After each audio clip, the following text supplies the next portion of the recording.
Yes. Why is my camera not up? There I am. Oh my gosh.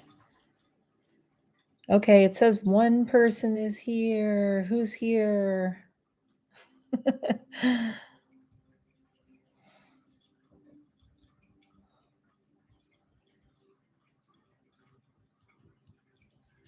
Hi out there. Okay, I got my phone over here so I can see my chat. Oh, Lord, as I drop it. That's nice. Oh. Hi. Oh my God, there's just me and you. That's it. How are you doing tonight? I remembered my water. I can't believe I am. Can you hear me okay, by the way? I'm not using my microphone. I'm just at my dining room table and I just have good. You can hear me because I said, are you okay? I'm very excited. I had to jump on here live because, oh my God, it's just crazy. I I was gonna just wait and record a video tomorrow, but I would rather do this live and kind of talk to some people and see if anybody shows up. Look at my crazy hair. It's getting so long. I got my Petty hat from Swoop, Petty University graduate. Mm-mm-mm. Okay, let's all hydrate because we have a lot to talk about. Hey, I'm kind of hoping a couple more people jump in. This was completely out of the blue. I literally threw this live and this chat together in like 8 minutes. Whoo. Oh my God. So I have like huge news. And before I go into it, I will show you a picture on my phone and it'll kind of like, and yes, this is me. Oh, wait. There I am. So there I am. I'm in Central Park. Note the shirt and the bib, and the fact that I'm freezing to death. um. So, oh, your hands are hurting. Don't worry about typing a lot. Oh, the giveaways. Yeah.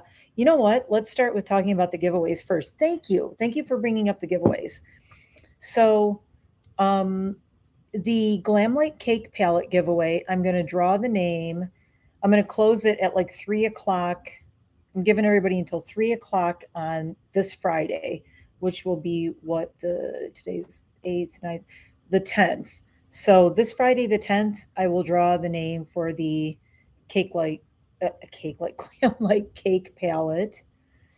And um, I will do the collab giveaway drawing on Saturday, the 11th. And then I'm trying to figure out, I don't want it to be too confusing. I'm doing like two more giveaways. So I might do those.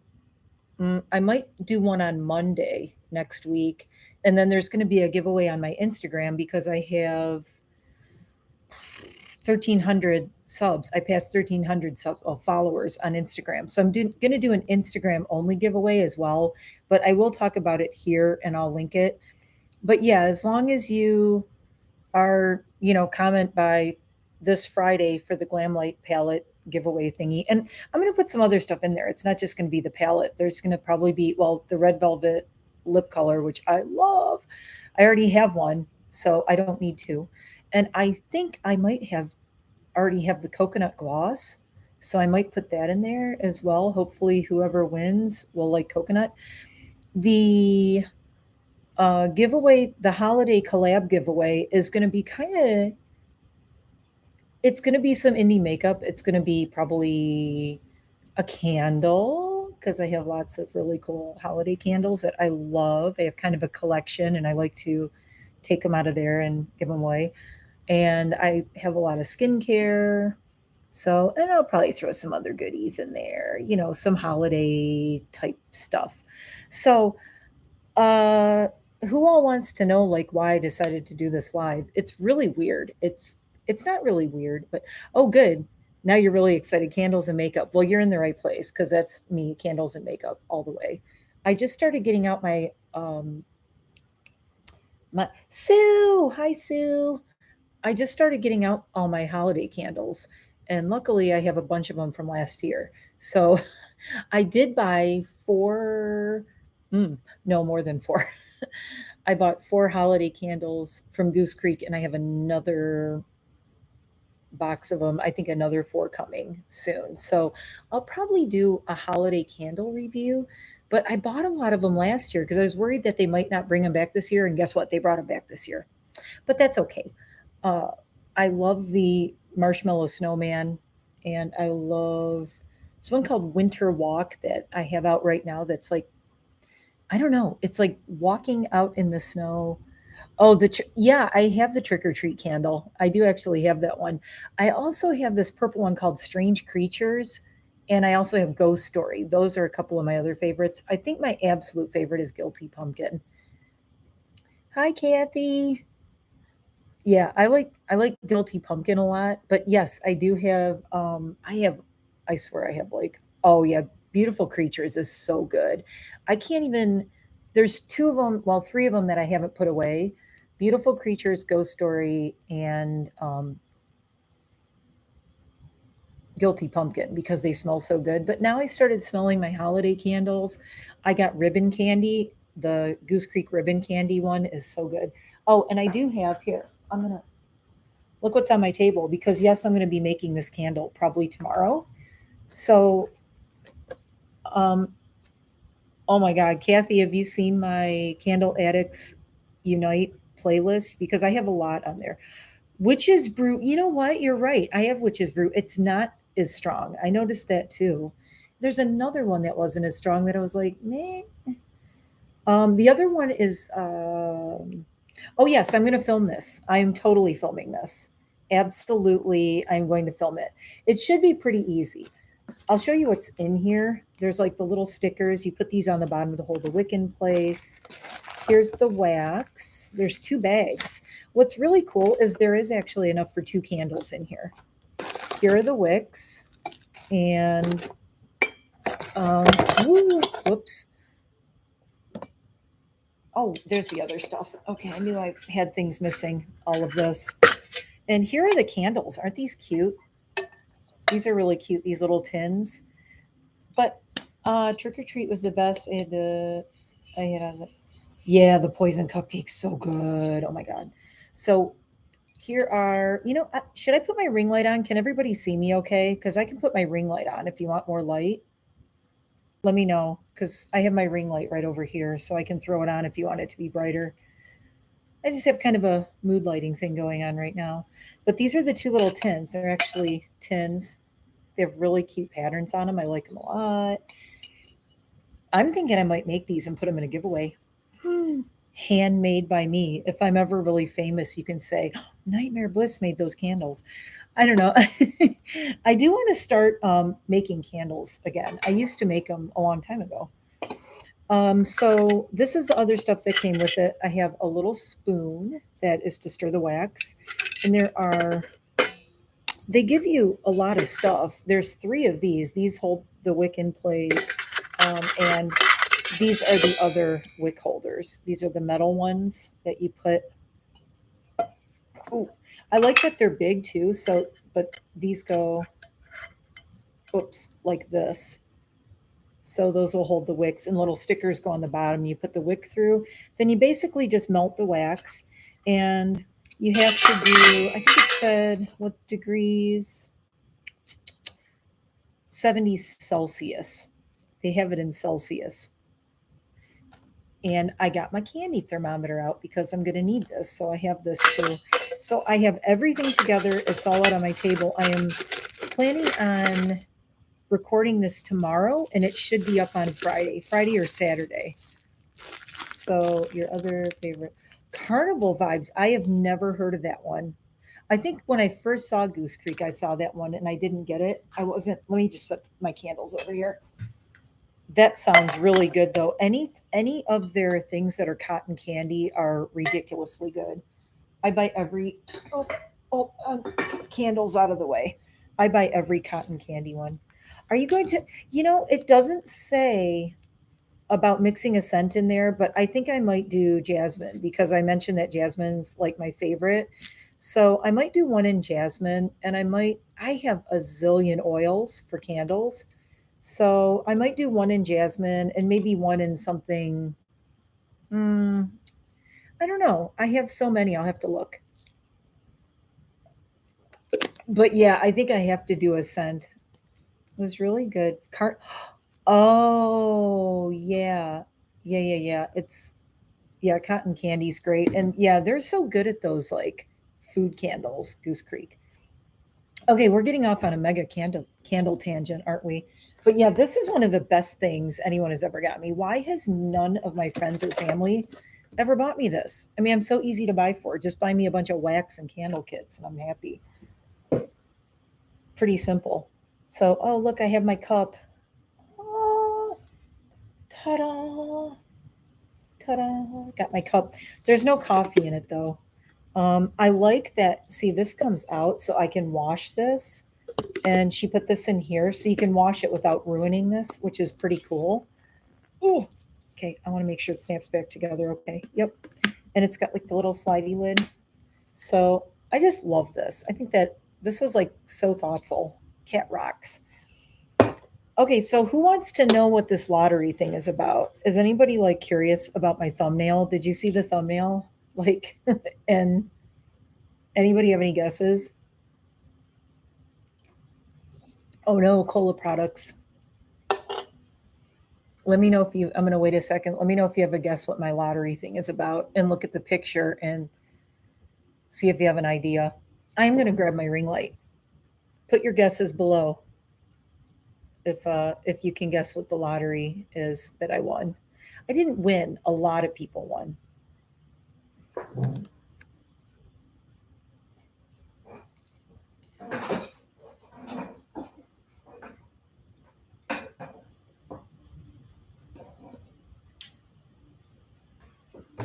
La la la. Okay. There, I have a ring light on. I don't look quite so scary. Yes, what did I win? Oh, and you typed, so I definitely have to tell you now.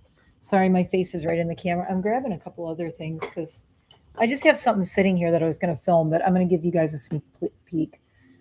Oh, it's behind my laptop. Look, I got my Baby Bat Beauty palette. I got a few eyeshadows.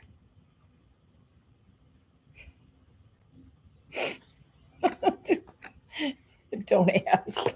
We'll talk about that afterwards. Okay, so I it's going to be a trip. It's going to be a trip for sure. But I didn't win the trip. I I don't think anyone knows really here because I haven't really talked about it unless you have um gone spying on my Instagram and really scrolled back to like maybe 2017 to 2019. If you scroll back on my Instagram, all you will see is me at races and running and doing a bunch of marathons, like ultra marathons and half marathons and 5Ks and 10Ks. So, long story short, in 2016, I was really heavy, like really out of shape, really heavy, really unhealthy. I got on the treadmill in August of 2016 and I did a mile and it took me forever. And I took a picture of myself because I didn't ever want to forget it. And I took a picture of myself and I was red and covered in sweat, dripping wet. I could barely breathe, but I did a mile. And the thing is, you start with a mile. You don't, or even a half a mile. You don't even have, God, what is my hair doing? You don't even have to start with a mile. But I started walking, and then I started walking faster, and then I started jogging, then I started running. And I've never been a fast runner. I mean, well, I was a fast runner when I was in track when I was a kid, but I've always loved exercise and running, I've always been really physical. So when I got really heavy and out of shape, it really brought my mental health down and everything. So I started doing races, and in 2019, I ran the New York City half marathon, and it was really cool. That was the picture I showed for anybody who's just jumping in. This is me at the 2019 New York City half marathon. This was when I was in Central Park. So I was almost at the end of it. And look, I'm smiling. But I put a thought balloon over my head that says WTF, which is kind of funny. It's one of my favorite pictures I did of myself from this race. It's hard to see because it's my camera, but it says WTF over my thought balloon I put on. Because running through Central Park was like really hard. It is very hilly. You think that Central Park's flat? No, it's not. Central Park is freaking hills everywhere. Anyway, so I ran the 2019 New York City half marathon. And in 2020, I was supposed to run it again. I got in the lottery. To get in the I don't know how many people know this, to get in like the Boston Marathon, the New York Marathon, those are the full 26.2, the biggies. You have to time qualify, or you have to win a lottery, or you have to raise money to get in them. The New York City half marathon, you can actually enter a lottery on the NYRR, New York Roadrunners website. And you can enter your name in, and you can say, put my name in. And then if you get chosen in the lottery, because you get charged $130. Yes, that's how much it costs to run the half marathon, which is 13.1 miles. And I just found out at about 8 o'clock tonight that I got selected for the lottery, and I will be running in the 2022 New York City half marathon, which is March 22nd of next year. And I live streamed it when I did it in 2019. I live streamed a lot of it on Facebook and on Instagram, and I will probably live stream it on Instagram again. I Unless I hit 1,000 subs, I can't live stream it with my phone on YouTube, which kind of sucks. But hold on, I'm trying to find my pictures.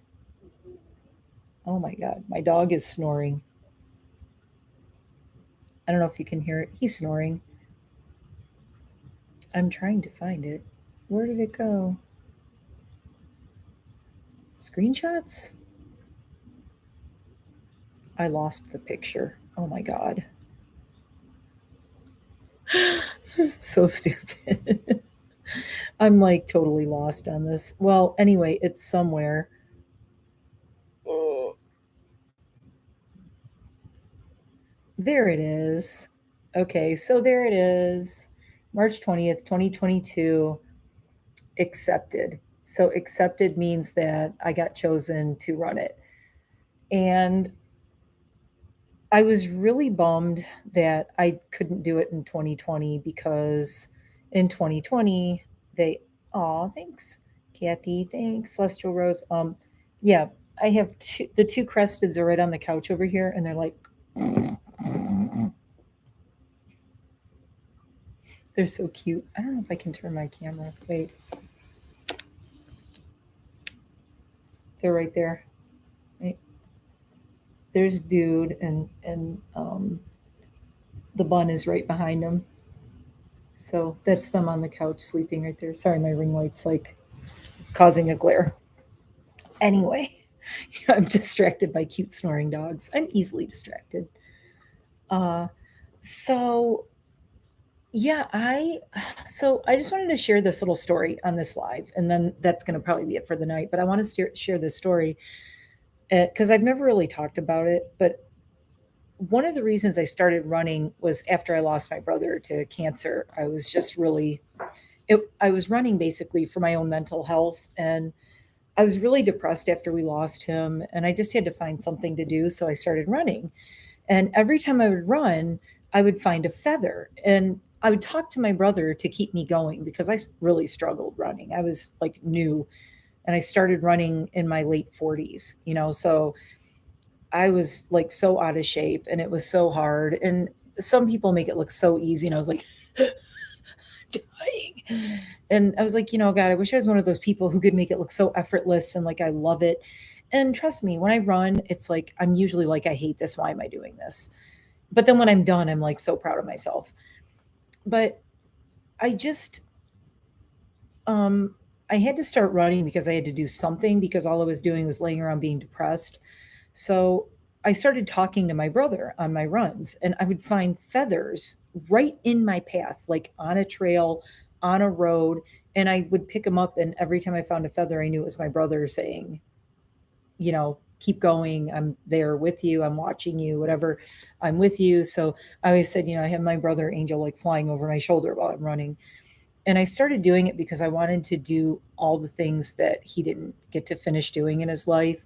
He was supposed to go to Crater Lake with a group of friends and bicycle around all of Crater Lake. He had a sailboat. He would sail all the time. He had all these plans to do all these things in his retirement, and he didn't get to do them.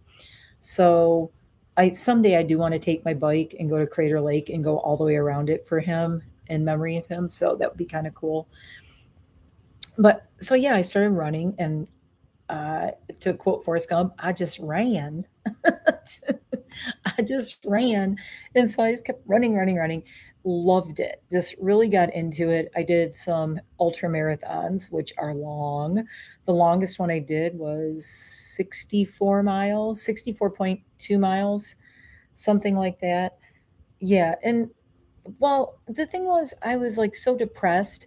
I knew he would be mad at me for not living my life because I was sad because his was over, if that makes sense. I'm like, man, if he could come back and yell at me and slap me upside the head and say, what the hell's wrong with you? He would. He'd be like, what are you doing? You're too young to be laying in bed and like giving up on everything. So I started kind of running for all the people that I knew who I lost and who couldn't run. I have a lot of friends who have really, I don't know why or how, I seem to attract a lot of friends who have really severe health challenges and issues and chronic health problems. And even my niece does, and a lot of my best friends. So, yeah, yep, other live stream. Um, so, it, I kind of like to run because I feel like, what am I doing? So, the thing is, you can start with like joking about running and then you can just do it. So here's the thing, guys. In 2020, when the New York City half got canceled, I spiraled into a really horrible, crippling depression. And I mean, it was bad. It was really bad. It wasn't until November of 2020 that I went to my doctor, finally, mostly because I couldn't get in to see her because, pandemic. Nobody could get in to see a doctor anywhere. Like it was so limited. And they were like, well, either be dying to come see us or have a really good reason. So it was finally like November of 2020, I went to see a doctor, and she was great because I just fought like being so depressed all year. And I had a big talk with her, and I said, I was a yoga teacher. I was working like crazy teaching yoga, and I loved it. I was running races. I was doing all this stuff in 2019. It was the most active year. 2017, 18, and 19. I was so active and teaching yoga classes and running races and trying to figure out how to run races and teach yoga on the same weekends. I'm like, oh, I can't teach that Saturday because I have a race. I can't teach that Sunday. I have a race. It was really tricky trying to juggle everything. So, but it was good. I was like good busy. I was healthy busy. I was like at the best health of my life. I was at like the lowest weight I had been since I met my husband 2 decades ago. I felt great. I was sleeping great. Everything was wonderful. 2020 hit and I spiraled down so bad. When the New York City half got canceled, it was like dominoes. All my races for the year were planned out and it was like boom, boom, boom, boom, boom. They all got canceled. And I just got super depressed because I was supposed to try to run my first 100-mile race. Yes, a 100-mile race. I was supposed to do it in 2020. And I had been training for like 4 years to do a 100-mile race. I wanted to do it in 2020. And obviously it didn't happen, and I knew it wasn't going to happen. I got really depressed and I said, screw it. Why am I even trying to be in shape? And I started eating everything, and I went off the rails. I was just junk food all the time. And we were locked in the house. There was nothing to do. All the gyms were closed. I was so sad. I couldn't teach yoga. I couldn't go to races. And I just kind of gave up on everything. It was like crippling for me, like mentally, because a lot of the reason I started running was for my mental health. So, as my doctor said in November, she said, you had all of your coping mechanisms for your mental health taken away in 2020. You lost your yoga teacher training, you lost your races, you lost going to the gym, all the things that were keeping me balanced mental health wise, and keeping kind of like my depression and grief and all that at bay and whatever, and my coping things to deal with all of it. And my mom, we lost my mom in February, but back in 2020 or 2019, late 2019, we thought we were going to lose her. She went into hospice, and then she came out of hospice. So she got better, but I went through like the beginning of 2020. It was like waiting for my mom to go because she was in hospice. Then they took her out of it, which was good. But still, that was a whole I don't know, up and down roller coaster of emotions with that, like not knowing when my mom was going to go, and to get put in hospice and deal with like, okay, we're going to lose her. Then she came out of it. Then I'm like, maybe not. And then she went in it again in late 2020. And it's like, oh my God, what is going on?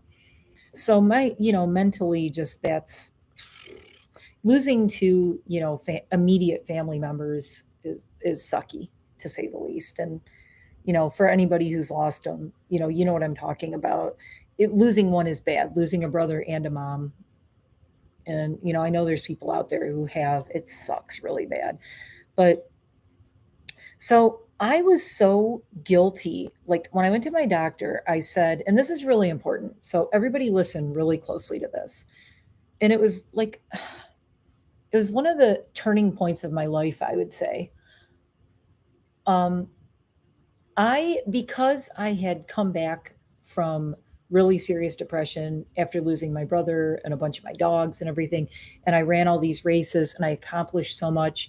Then I became a yoga teacher and I was teaching yoga and meditation, and I was in such a good place.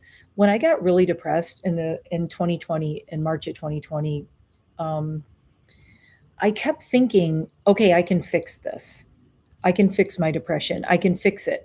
I meditate, I breathe, I do yoga. I know how to fix this. Well, basically all I did was eat, and the sugar in my system and all the bad food didn't help me. That actually made me feel worse. And if you don't think sugar can make you feel more depressed, do some reading and research, because it definitely can. It contributes to it. And also it just became this. I've always had problems with my weight. I've always had like body dysmorphia. I think I look huge, and I know I don't, but um oh, wow, you quit smoking. Congratulations. That's awesome. Luckily, I was never a smoker, but I've always had my challenges with eating and food. I've always had like a very contentious relationship with food. I've always like seen food as the enemy. I know that's stupid, but it's not stupid. It's a thing a lot of people have. But I've had body dysmorphia issues since I was like a teenager. So I had dealt with so much. And then 2020, I was like, screw it. I don't care. And I am just going to eat and whatever, because I can't run. I can't do races. The world was shut down. Everybody went through something. I'm not saying anything about what I went through. People went through way worse stuff than me, but I fell into this woe is me thing. And I was so mad at myself. And I'm an emotional eater. When I lost all my races, I just said, bring on the cakes, bring on the cupcakes, I would go to Wawa and just get junk food, chocolate, candy, ice cream, whatever, didn't care, just whatever I felt like eating. I'm like, why do I care? I can't run any races. I can't go anywhere. Who cares? I'm just going to eat. And the thing was, my friends and my husband saw me kind of getting worse and worse through 2020.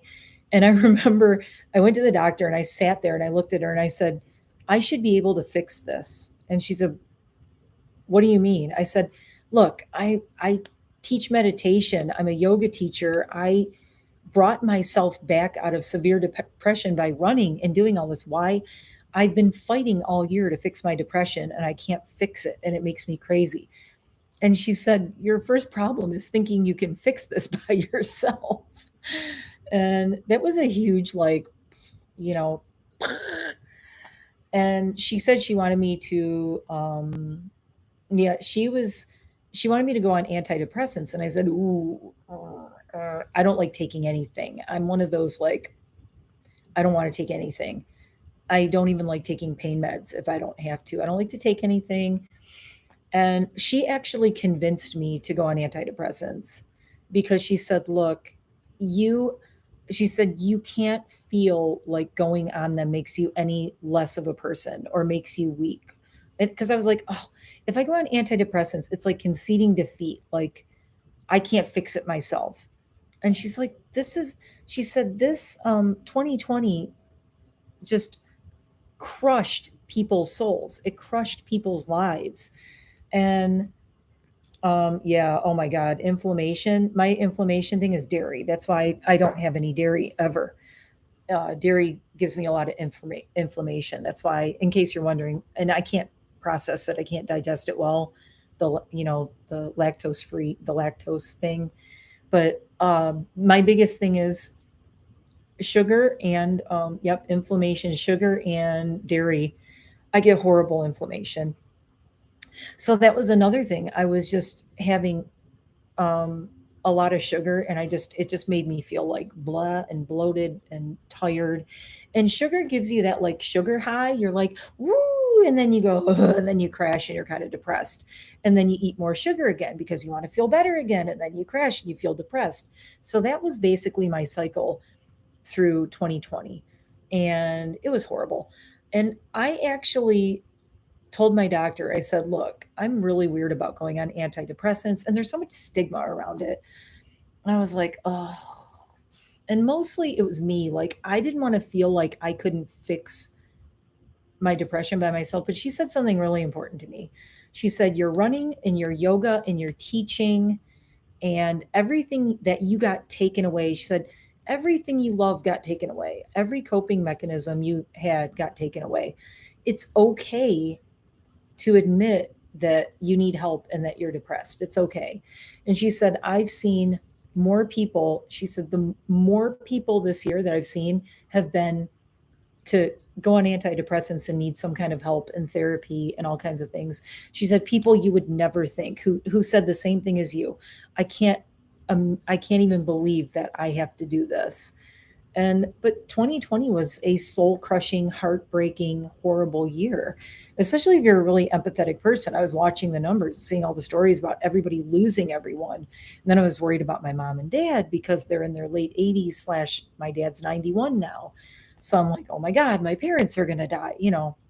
It was just horrible. I knew people who lost a lot of people in 2020.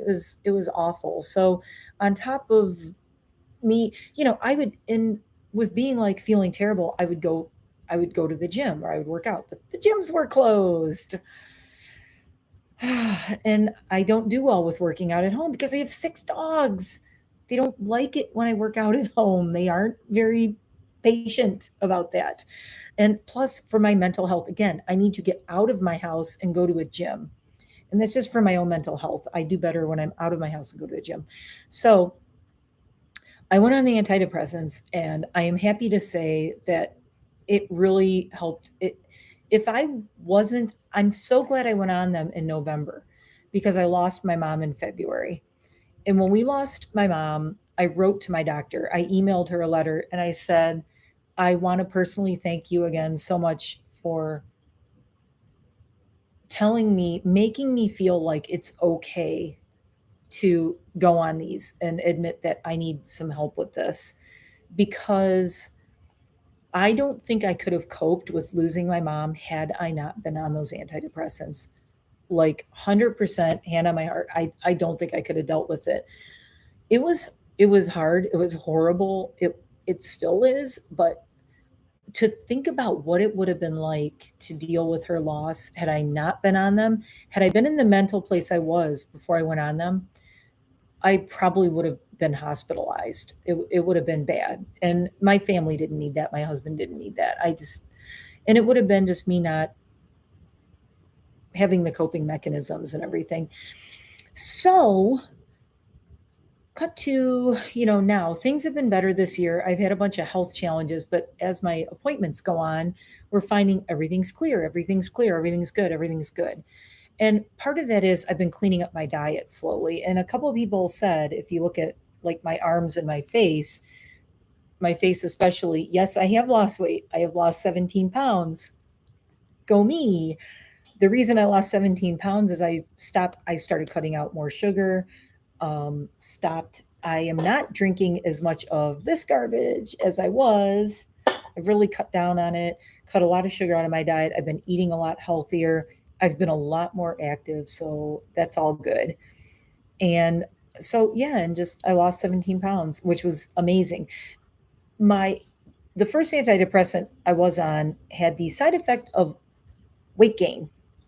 I was on is it citalopram is the generic, I think. And now I am on Effexor, which gives you energy and weight loss. A lot of energy, which is why I can do Vlogmas now. I have a lot of energy, and it manages your appetite. I literally have like no appetite when I take Effexor. So one of the side effects of Effexor is actually anorexia, believe it or not, the dreaded A word. Because with Effexor, you have to make sure you eat, because for a lot of people, you just have no, like absolutely no appetite. And that's what happens with me on Effexor.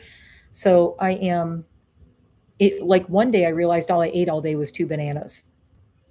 The other day, actually Tuesday, I ate 2 bananas. I'm like, did I eat today? I'm like, I'm not hungry. I don't want anything.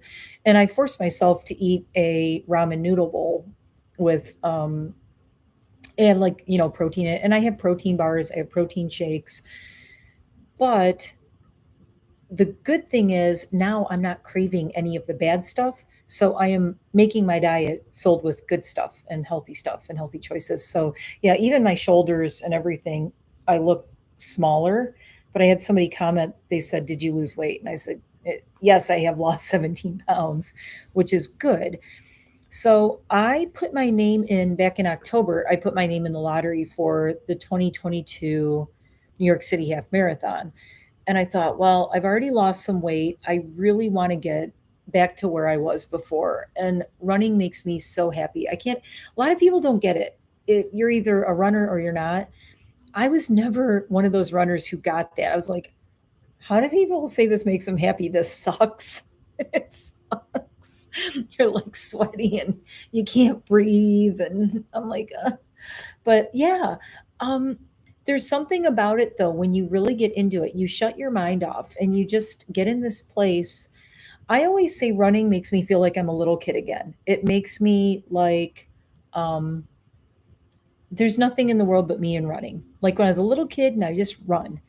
Okay, who saw the Phoebe running episode of Friends? The Phoebe and Rachel running in the park, and Phoebe runs all crazy. And she's like, who cares if people see you? You just keep going and you're gone. Like that's me just running. I'm just like in my own little world. I did one race. I did an ultra marathon. It was actually my very first 50K, which was 31 miles. I did a 50K. I did it in just under 10 hours. And yes, I ran for 10 hours. Yep, a 50K. And it was a trail marathon. So it was all hills, and I had to climb a rock wall every time. It was a loop. Oh my God. It was awesome. Every time I made another loop, I was smiling. And the race director said, "You're not going to be smiling on the last one." I said, "Oh, yes, I will." And I was. I was like a little kid out there just having fun. And the thing is, when I run, I'm not competitive. I'm not trying to come in first. I don't care if I've come in last in races. I don't care. It's just I'm out there and I'm doing it, and that's what matters. So I don't care how fast or slow I am. It's like whatever. I dealt with that a long time ago. I used to not like it. Yeah, running, concentrate. Yep, your body, your mind. It is therapy. You process.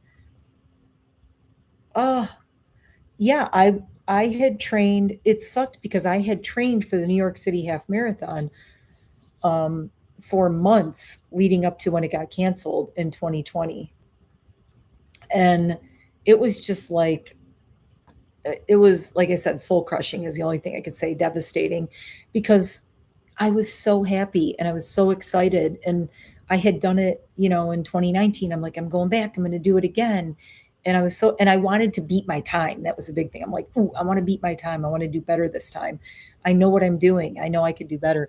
Plus, the first time I was like totally sightseeing. I was taking pictures everywhere, and there were firefighters on the bridge. I was hugging them all and everything. It was like good times. It was like a big party, and it's so fun. The New York City half is. Are you okay over there? Eliza drank water. Now she's like, are you okay? Are you all right? Okay. Um, but yeah, so I, doing this, I've been saying all year, I want to start running again. I want to start running again. But Rusty's been sick, as you probably all know. You're sick of hearing about it. No, I know you're not. But she's up now and looking at me too. Really? Do we have to hit a paper? Do we have to go potty? Do we have to get a drink? Are you okay over there? Ooh, the baby's up. Uh-oh. But I've been with her all year, so I haven't been able to go to the gym. I haven't been able to go out and run, blah, blah, blah. So I'm like, well, you know what? I'm going to find a way to train. I'm going to find a way to do this because I'm finding a way to do Vlogmas every day, and even with everything else I have to do, and I'm going to find a way to train for this. So I am doing basically a 12-week, well, it's about a 14-week half marathon training program. Here's the exciting part. If you're wondering, what's exciting about this for my channel? Well, now you have a makeup and skincare person and hair color person and a person who likes to be in their kitchen cooking and food and everything. Um, I am going to be bringing a little bit of my training and my running into my videos in this way. I always wanted to do Um, oh yeah, we could check in on it. Ash, we have to do this. Okay, this is another. Ash is in the chat. You guys, we're going to be doing a couple of collabs coming up. We have a collab coming out on December 16th. Put it on your calendar. Me and Ash, December 16th. It's going to be really funny. And then we have a collab coming January 2nd. I'm giving them, I tell my live people sneak peek stuff, Ash, by the way. Um, we should do, one of the things I've always wanted to do was going to the gym and wear testing my makeup, and going to the gym and seeing how my skin's holding up and what is working on my skin. And I'm going to be sweaty.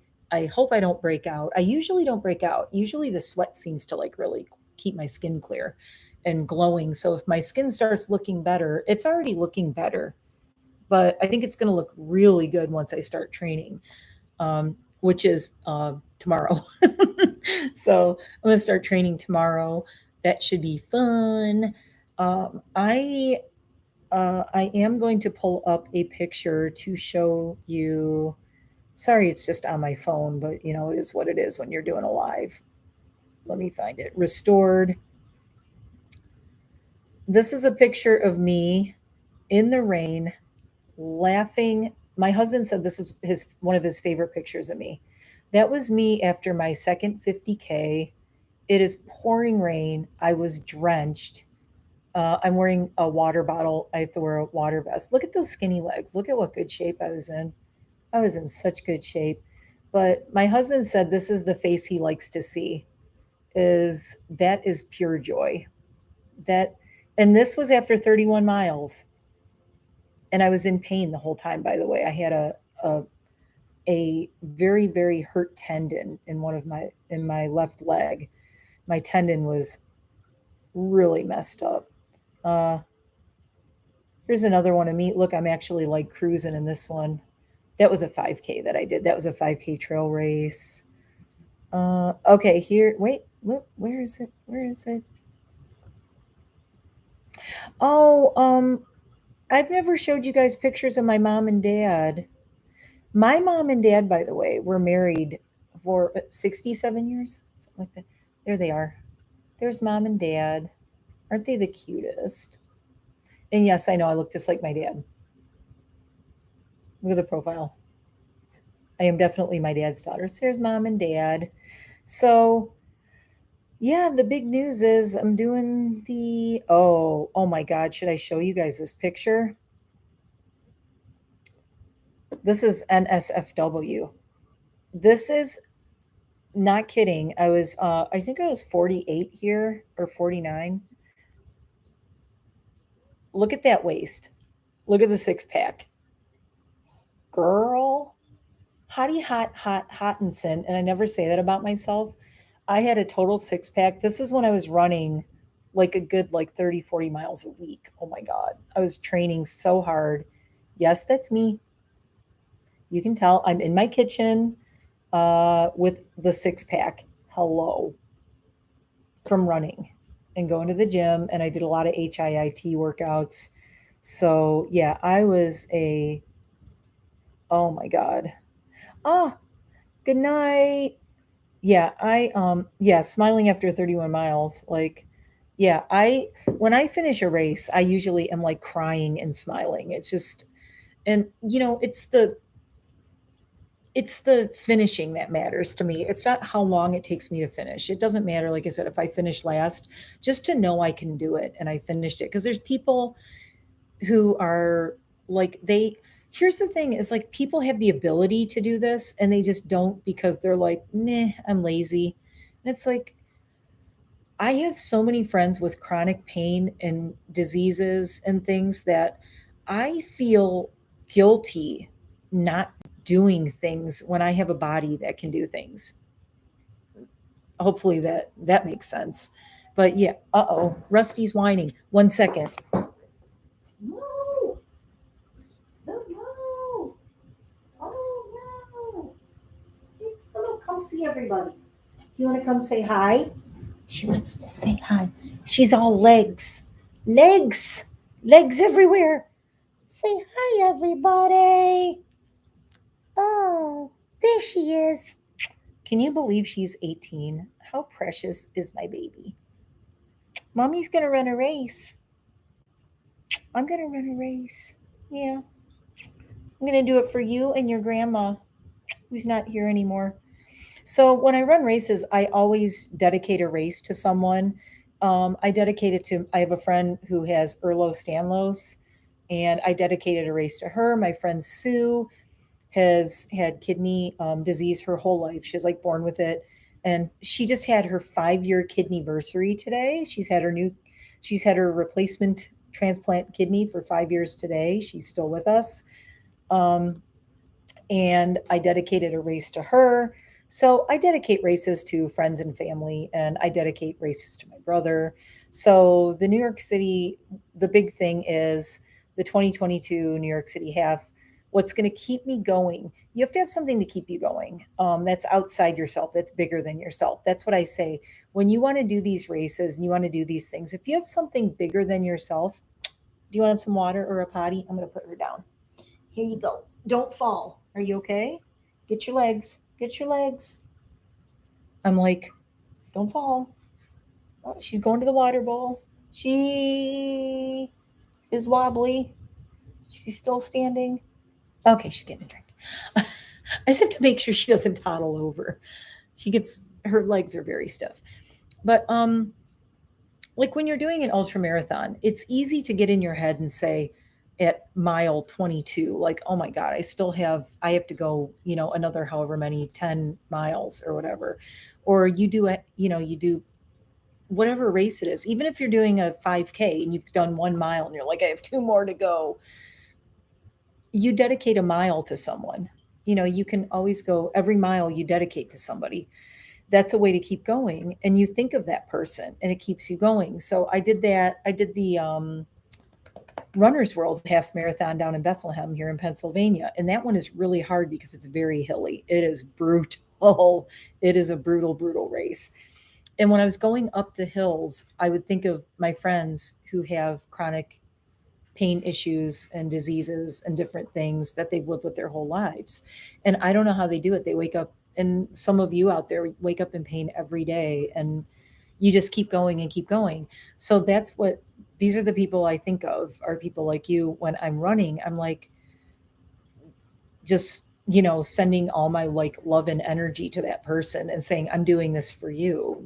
I'm doing this because I appreciate like your struggle. And it sounds so, I don't know, it sounds so kind of silly and weird when I say it out loud, but in my head when I'm running and I'm thinking of my friends who just struggle a lot. Oh, you're welcome, Jen.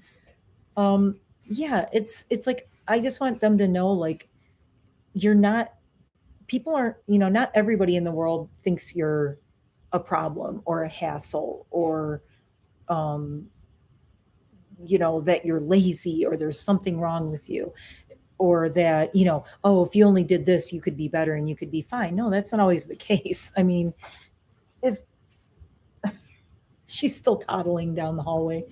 A burden, that's the word I was looking for. Yeah, or a burden. My mom used to always say she was a burden because, well, she ended up having really severe dementia and Alzheimer's, and she had seizures, and she always told my dad and everyone she never wanted to be a burden. And she's like, I feel like I'm a burden to your dad and to and it's like, nobody should ever feel like they're a burden. It's just, it's ridiculous. And so this, even though my mom's not here anymore, when I do this New York City half marathon, yeah, don't tell your family you're a burden. Don't say, actually, that's really, and that's the thing too, is like, it's that negative self-talk thing. And are you okay, Rusty? Do you want to lay back down? Wait, what time is it? I have to give her a medication. Oh my God. Yeah, when you tell yourself you're a burden, it's like this negative self-talk too. And I know because I've done the same thing. I've done that with my husband even. I'm like, "Oh my God, why do you love me so much? What's wrong with you?" I'm like a hot mess. And I think he's just crazy. I'm like, "What do you see in me? Why? I don't know." But then you realize, like, you are worthy of something. You're worthy of love, you're worthy of affection.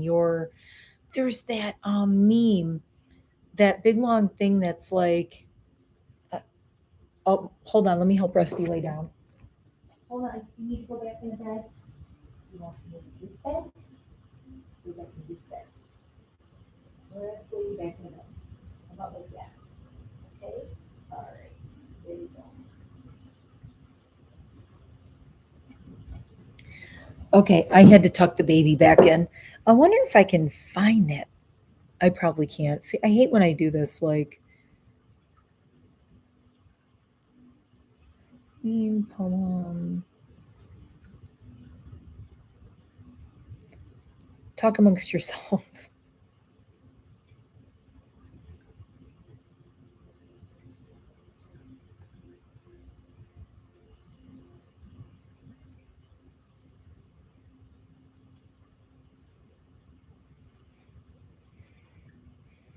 I don't know if I'll be able to find it, but it's really long. I'm not going to be able to like remember it by heart, but I saw it and I saved it somewhere and I don't know where I saved it. Um, oh, I shouldn't have put.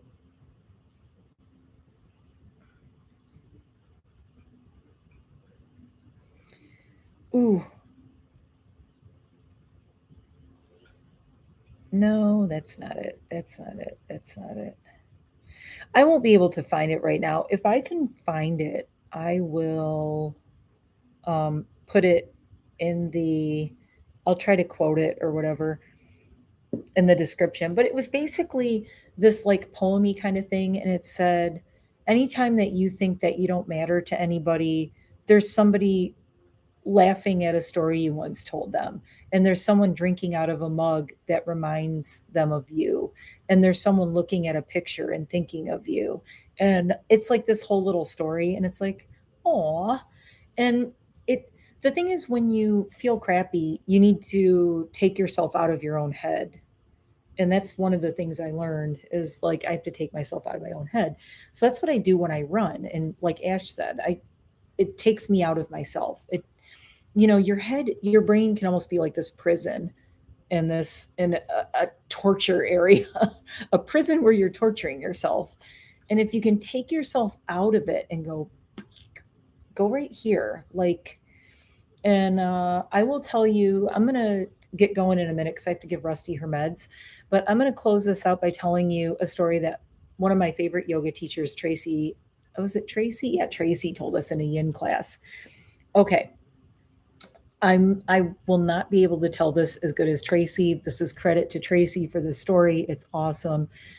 But she said once, we were talking about negative self-talk and how you're like, and you just throughout the day, you just start noticing, you're like, why did you do that? That was stupid. How come you forgot to do this? Oh, I put this over here. I put this somewhere. Why didn't I put this where I should have? I'm so stupid. I'm so dumb. Why did I do that? I can't believe I forgot this. And you nitpick at yourself all day long. And it's natural. We all do that.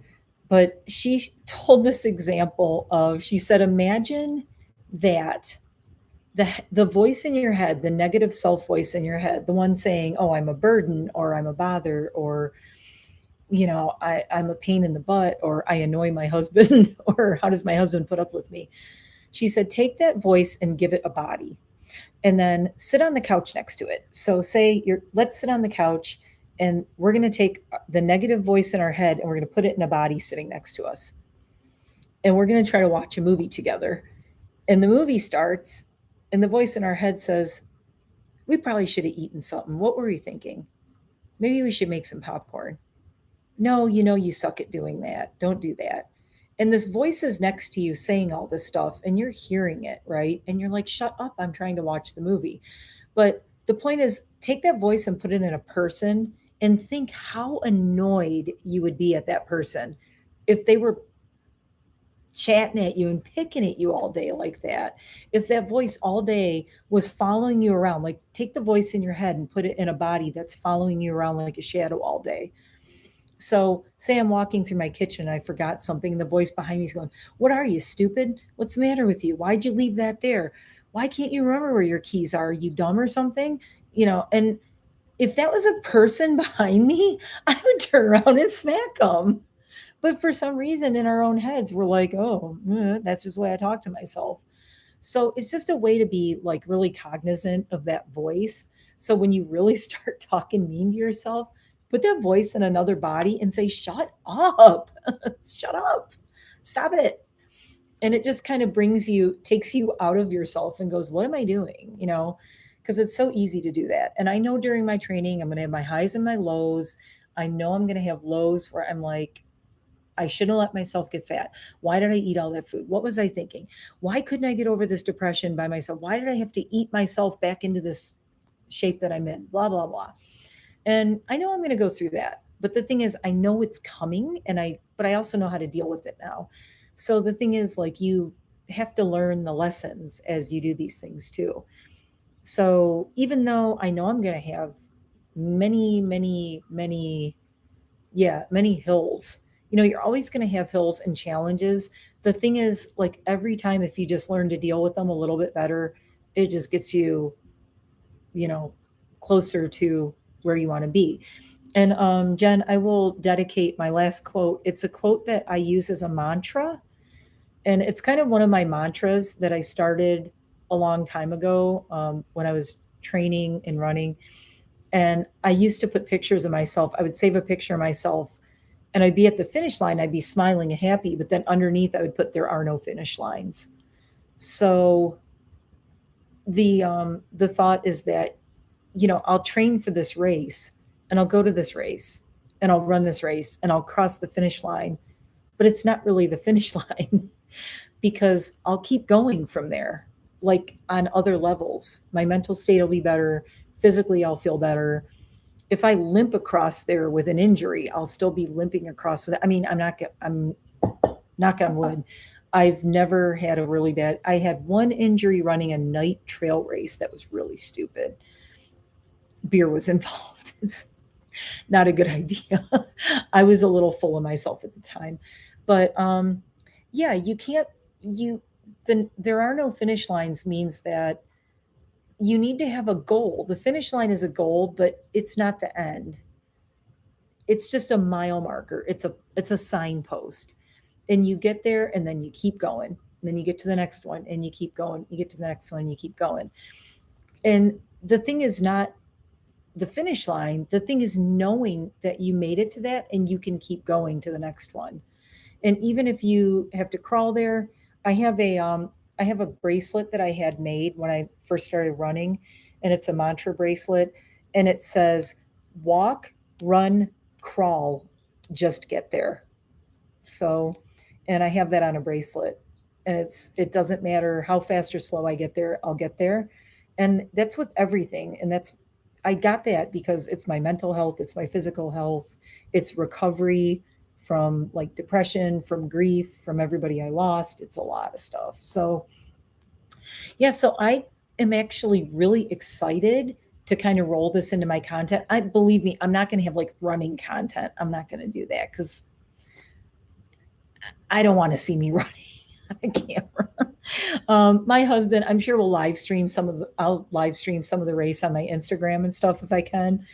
But and there's actually an app where you can track the runners at the race. Like you can track us and you'll see a little dot of me going like starting in Brooklyn and going all the way to like Manhattan and everything. It's pretty cool.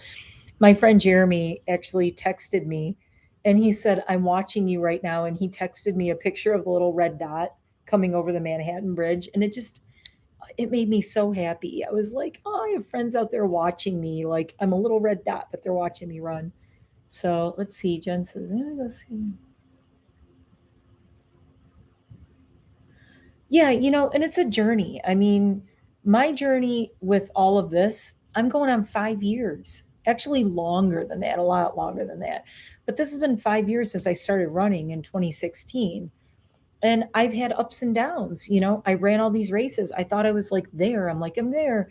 And then I backslid and I gained my weight back and I got depressed again. And it's like I climbed the mountain, I got to the top, and then I slid right back down. The Sisyphus story of the guy pushing the boulder up the mountain, then it rolls back on him and he's at the bottom again. He has to roll it back up. I was totally Sisyphus. It's like 2016 to 2020. I was at the top of the mountain. Then 2020, I was at the top of the mountain and I just went, ugh, and I let the boulder just roll over me and push me down to the bottom. And now I'm going to have to crawl back up again. But the thing is, I know I can do it because I've already done it. And I have the tools and I have the support and I have all the mechanisms and tools that I need to be able to do it. So I'm really excited because I know I can do it because I've done it already. And I know I can do it better and faster and more efficiently this time. Is the first time it took me years to figure out, trial and error. Now I know what works for me food wise. I know what works for me training wise. I know what doesn't. I know exactly what I have to do to succeed. So that's all I have to do. The big thing is don't do anything stupid and don't get injured. That's my main thing. And don't overtrain, which is always tricky.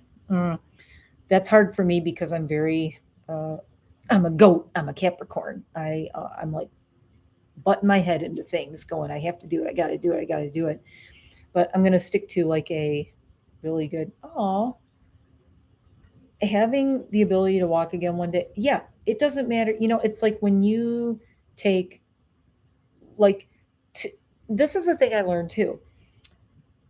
Me running a half marathon and Jen walking across a room is exactly equal.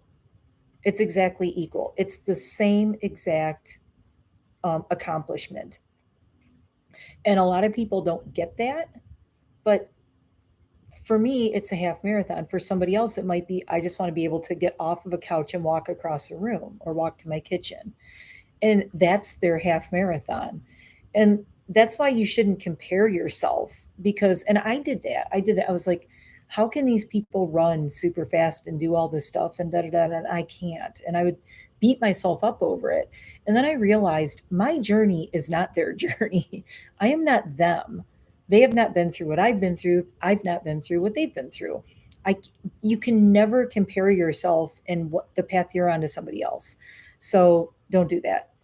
And with that, I really have to go because I have to give my girl her meds. She's a little bit overdue now, and luckily she's sleeping, but I want to keep her comfortable.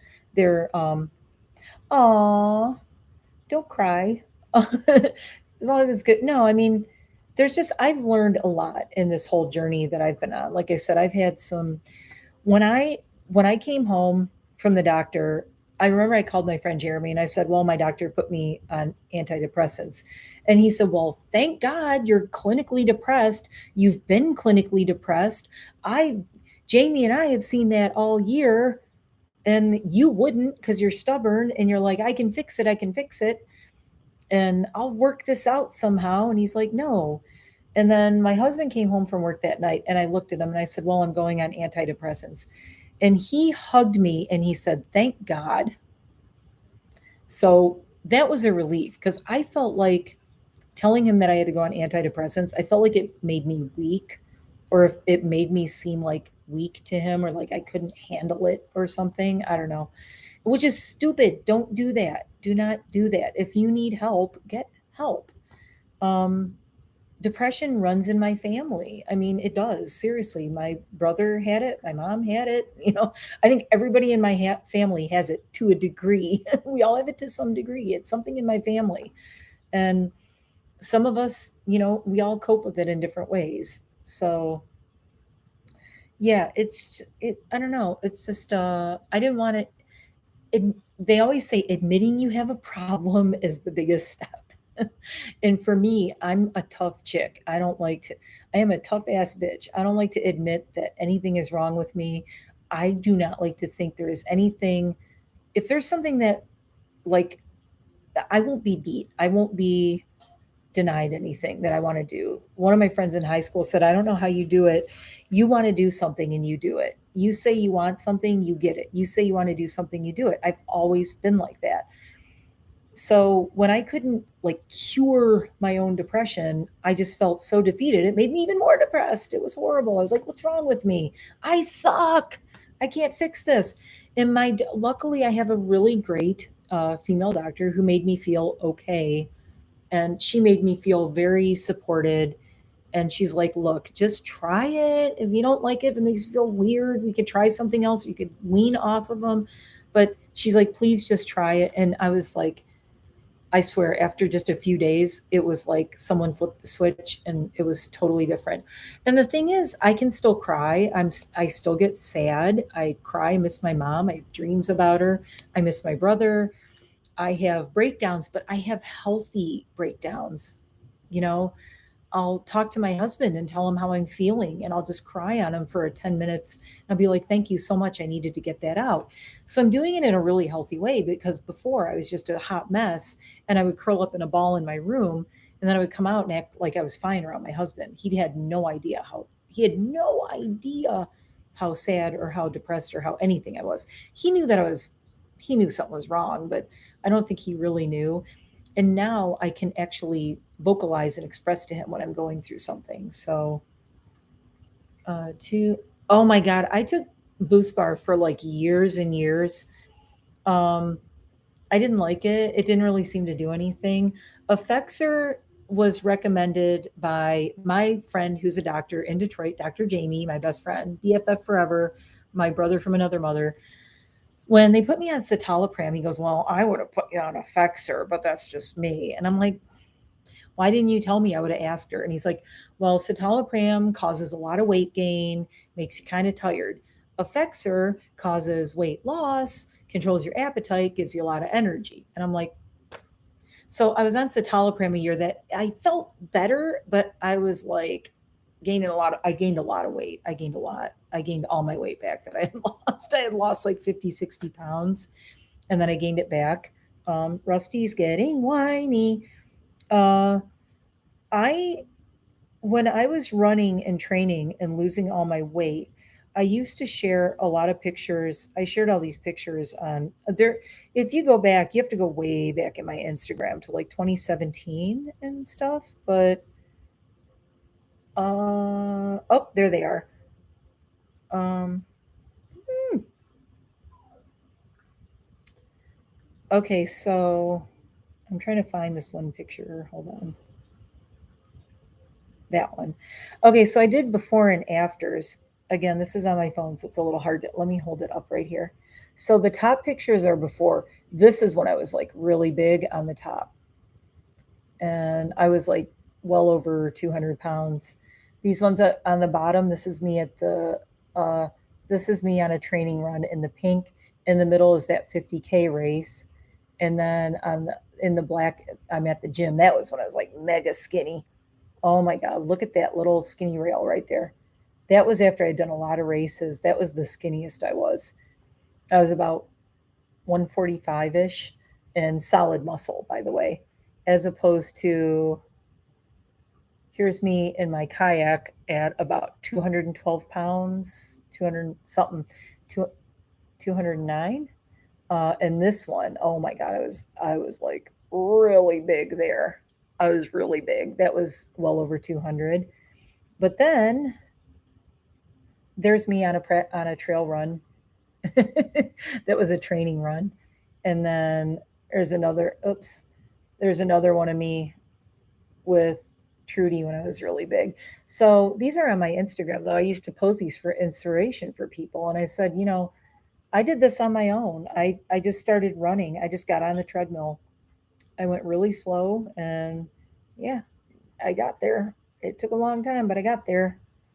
And the thing is now I ended up getting to almost 212 again, but not in such a bad way. It's weird. I gained the weight back, but I didn't gain it back in the same way I had it because I had gotten in such good shape.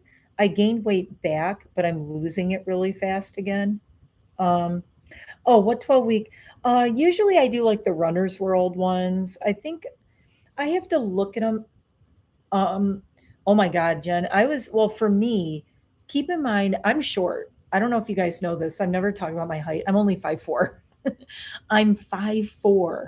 So for me to be 212 pounds, like size 16, 18 is a lot. That's really unhealthy to be 5'4" and be like 212, I mean, I don't look like it. I hide it really well. Even um,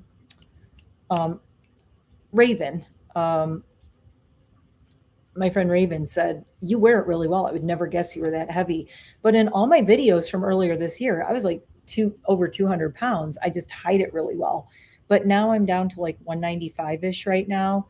If I can get down to between 140 and 160 is a good running weight for me. 140 is like my lowest I really want to be because I'm very muscular. I lift a lot of weights and I bodybuild a lot, so I'm super muscular.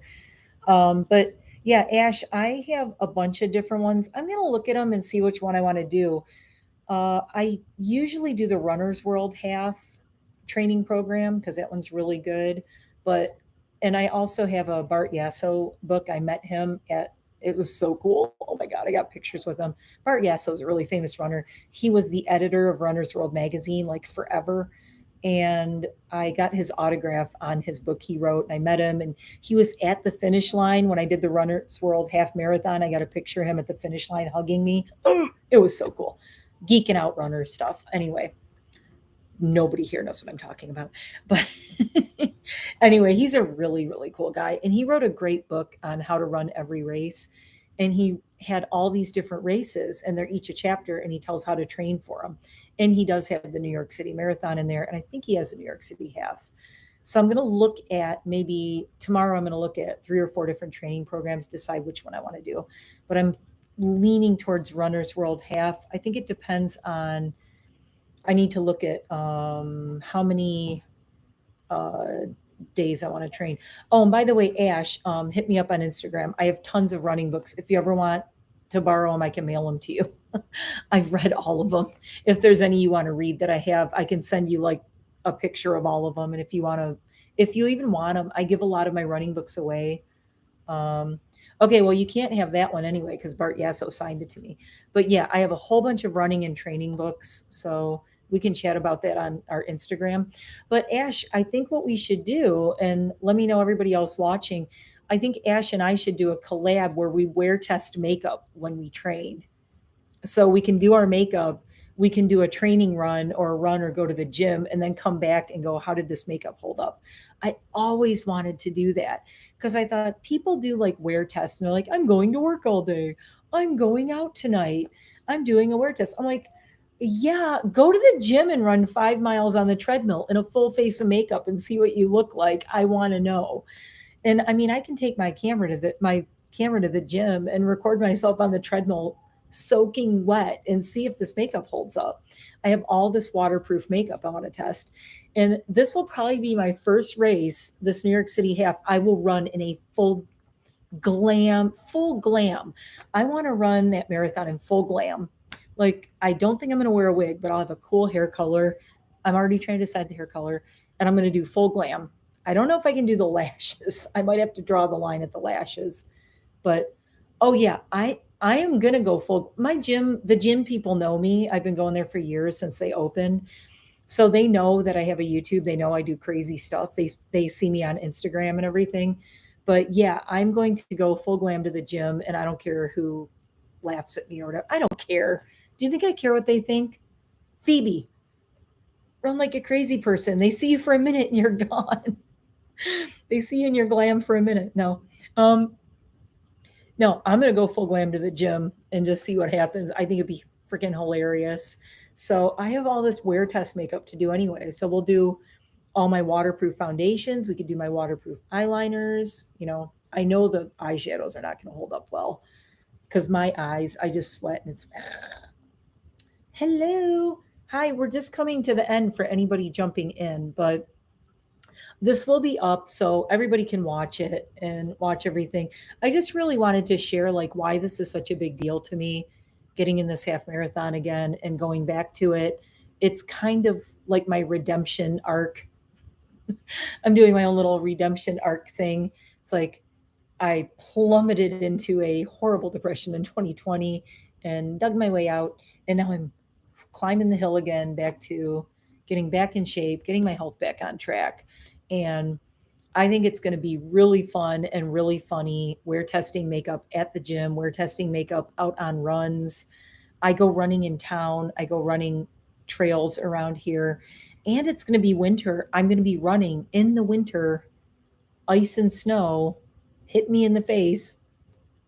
And I'm also going to be fighting chapped lips. My skin will be my lips are already a little chapped. I'm going to be fighting a lot of chapped skin, chapped lips. So my skincare game will be way turned up. So I can really give, and my hands will be really dry, and my feet will be a mess from running. So I will give you all of my tips on what works on super chapped skin, super chapped cheeks, super chapped lips. I will test all of my lip balms. We'll see what works and what doesn't. So I'm actually excited about this race, not just to be back into running again and get back to races, but also to roll that into all the makeup stuff because, it's there.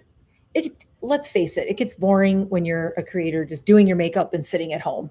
And that's what I did through all of this year and through end of 2020. Like, do my makeup and not go anywhere and then rinse it off. It's going to be fun to do my makeup and actually go out on a run or get on the treadmill. I do have an elliptical in my house, a really nice elliptical trainer, and I have weights.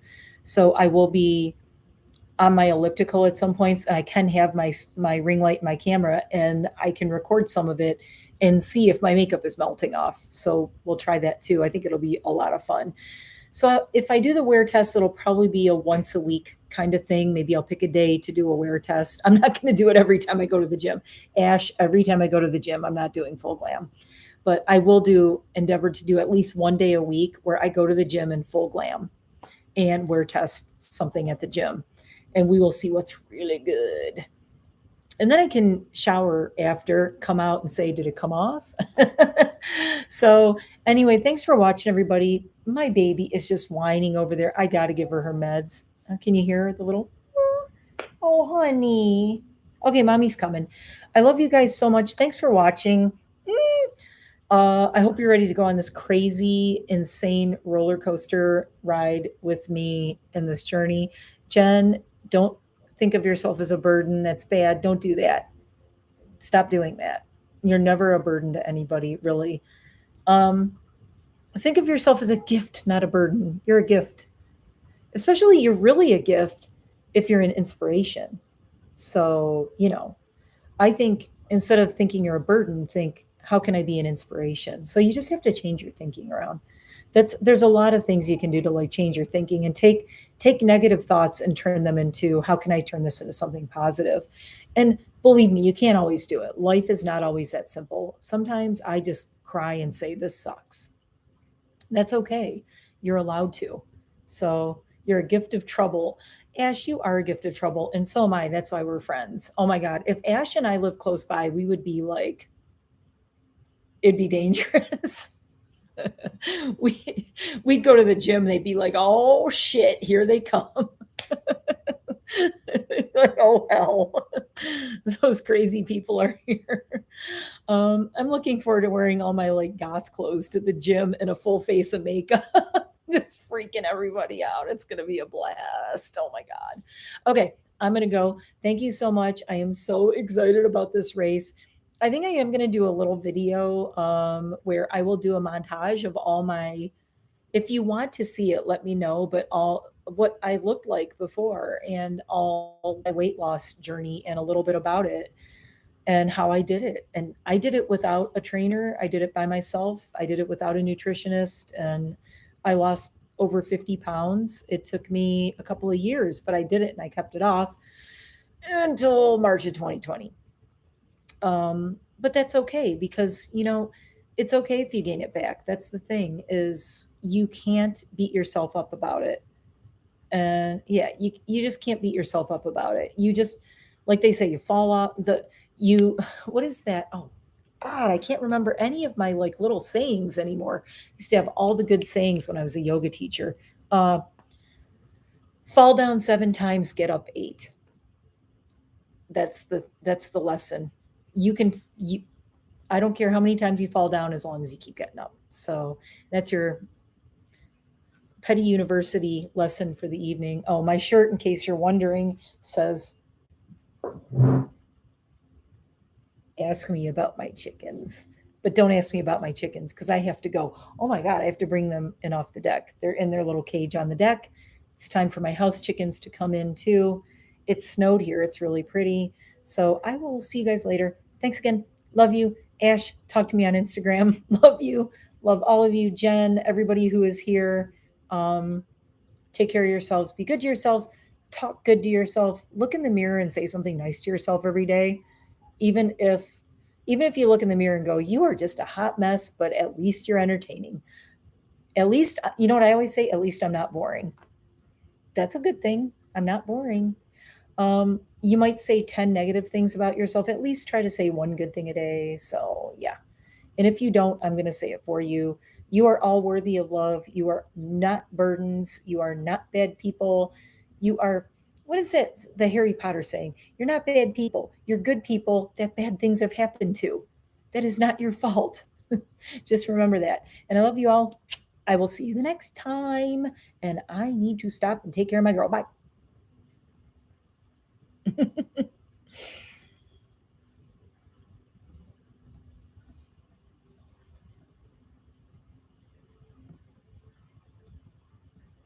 And we out.